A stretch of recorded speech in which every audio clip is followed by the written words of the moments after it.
বিজ্ঞান বলছে একজন মানুষ প্রতিদিন প্রায় 60,000 চিন্তা করে, আর অবাক করার মতো সত্যি হলো এর মধ্যে প্রায় 80% চিন্তাই হয় নেতিবাচক।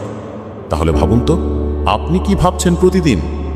নিজেকে দুর্বল ভাবছেন, নাকি একজন সফল মানুষ হিসেবে কল্পনা করছেন? বন্ধুরা, আজকের ভিডিওতে আমরা জানব কিভাবে ভালো চিন্তা দিয়েই জীবনকে টেনে তোলা যায় শূন্য থেকে শিখরে। অনেক দিন আগের কথা, গ্রামের এক প্রান্তে ছোট্ট টিনের ঘরে বাস করত ফারহান। বয়স 25, গায়ের রং শ্যামলা, চোখ দুটো জ্বলজ্বল করত আগুনের মতো। তার বাবা হাকিম মিয়া একজন ক্ষুদ্র কৃষক, সারা বছর হাল চাষ করেই সংসার চলত। ফারহানের মা হালিমা খাতুন ছিলেন একজন গৃহিণী, কিন্তু মনের দিক থেকে ছিলেন পাহাড়ের মতো শক্ত। ফারহানের ছোটবেলা কেটেছে অভাব, কষ্ট আর সংগ্রামের মধ্যে, কিন্তু তার একটা জিনিস ছিল, সেটা হলো ভালো চিন্তা করার অভ্যাস। যখন অন্য ছেলেরা বলতো এই দেশে কিছু হবে না, তখন ফারহান বলতো সব হবে, শুধু ভাবনাটা ঠিক থাকতে হবে। গ্রামের স্কুল থেকে এসএসসি পাশ করার পর ফারহান ভর্তি হলো উপজেলা কলেজে। প্রতিদিন 5 কিলোমিটার হেঁটে যেত ক্লাসে, হাতে বই, মনে আশা।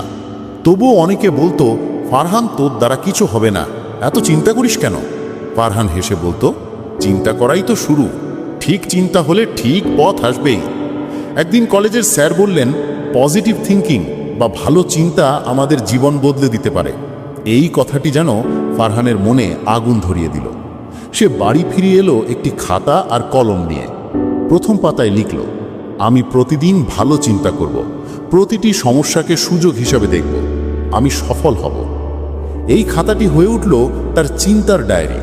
প্রতিদিন রাতে সে নিজের ভাবনা লিখত, কি করলো, কি হতে চায়, কোন কথাগুলো তাকে উৎসাহ দিয়েছে। তার একদিনের চিন্তা ছিল, আমি গ্রামে একটি ডিজিটাল পাঠশালা করব, যেখানে গ্রামের ছেলেমেয়েরা বিনামূল্যে কম্পিউটার শিখতে পারবে। এটি ছিল একটি সিডের মতো, ছোট কিন্তু জীবন্ত। ভালো চিন্তা করলেই সব সহজ হয়ে যায় না? ফারহানও তা প্রমাণ পেল। প্রথমে পরিবারই বলল, কম্পিউটার গ্রামের বাচ্চাদের জন্যে, ওরা কি খাবার পায় ঠিক মতো? গ্রামের কিছু লোক বলল, এই ছেলের মাথায় গোলমাল, পড়ালেখা বাদ দিয়ে আজে বাজে চিন্তা করে। বন্ধুরাও বলল, তুই কি গ্রামকে গুগল বানাবি? ফারহান কষ্ট পেল, কিন্তু থামল না, কারণ সে জানতো যে ভালোভাবে সে একদিন ভালো ফল পায়। সে স্থানীয় লাইব্রেরিতে গিয়ে উদ্যোক্তা বিষয়ক বই পড়তে শুরু করলো, ইউটিউবে ভিডিও দেখল। কৃষকের ছেলেটি যেন নতুন এক বিশ্বের সন্ধানে নেমেছে। একদিন সে দেখল উপজেলা কার্যালয়ে একটি স্টার্টআপ প্রশিক্ষণের বিজ্ঞাপন দিয়েছে, গ্রামীণ যুবকদের জন্য ফ্রি ট্রেনিং ও প্রজেক্ট ফান্ডিং। ফারহান এক মুহূর্তও দেরি করল না, সে তার আইডিয়াটি ডিজিটাল পাঠশালা রূপে উপস্থাপন করল। তারা তার প্যাশন, তার চিন্তা, তার প্ল্যান দেখে মুগ্ধ হলো। 1 মাস পর ফারহান পেল তার জীবনের প্রথম 50,000 টাকার অনুদান। সে নিজে হাতেই একটা পুরাতন ঘর ঠিক করে তাতে বসালো একটি ডেস্কটপ, পুরাতন প্রিন্টার ও একটি ওয়াইফাই রাউটার। নাম দিল ভালো চিন্তার পাঠশালা। প্রথম দিনেই 10 জন বাচ্চা এলো। সে তাদের শেখাতে লাগলো কিভাবে গুগল সার্চ করতে হয়, টাইপিং, প্রেজেন্টেশন তৈরি করা। সে বলল, তোমরা ভাবো তোমরা বিশ্ব জয়ের জন্য তৈরি হচ্ছ, চিন্তা ভালো হলে সফলতা দূরে থাকতে পারে না। ধীরে ধীরে গ্রামের মানুষের ধারণা বদলাতে লাগলো।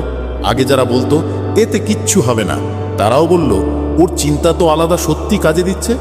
মেয়েরাও এসে শেখা শুরু করলো। মা বাবারা বলতে লাগলেন, আমার ছেলেও যেন শেখে। পাঠশালার দেওয়ালে ফারহান একটি স্লোগান লিখেছিল, ভালো চিন্তা করো, সফলতা আপনা আপনি ধরা দেবে। 1 বছর পর ফারহান তার পাঠশালার মাধ্যমে 100 জনকে প্রশিক্ষণ দেয়। 7 জন গ্রামে ফ্রিল্যান্সিং শুরু করে, 5 জন অনলাইনে কোচিং সেন্টার খুলে ফেলে। ফারহান এখন শুধু একজন তরুণ নয়, সে হয়ে উঠেছে এক ভালো চিন্তার দূত। জেলা পর্যায়ের এক অনুষ্ঠানে তাকে বক্তা হিসেবে ডাকা হলো। সে বলল, আমি শুধু ভাবি ভালোভাবে, আমি ভাবি আমাদের গ্রামও একদিন হবে উন্নয়নের কেন্দ্র, আমি ভাবি এই বাচ্চাগুলো একদিন হবে বাংলাদেশের গর্ব। ভাবনাই তো সব। একদিন এক ছোট বাচ্চা রাকিব এসে ফারহানকে জিজ্ঞাসা করল, ভাইয়া আপনি এত সফল হলেন কিভাবে? ফারহান হেসে বলল, কারণ আমি সবসময় ভালোভাবে চিন্তা করেছি। যখন সবাই নেতিবাচক কথা বলতো, আমি বলতাম সমস্যা আছে মানেই সমাধানও আছে। আমি বিশ্বাস করতাম যে ভালো চিন্তা করো, সফলতা নিজেই ধরা দেবে। বন্ধুরা, ফারহানের গল্পটা শুধু এক তরুণের নয়, এটি একটি গ্রাম, একটি সমাজ, একটি জাতির গল্প, যেখানে পরিবর্তন আসে প্রথম একটি ভালো চিন্তা থেকে।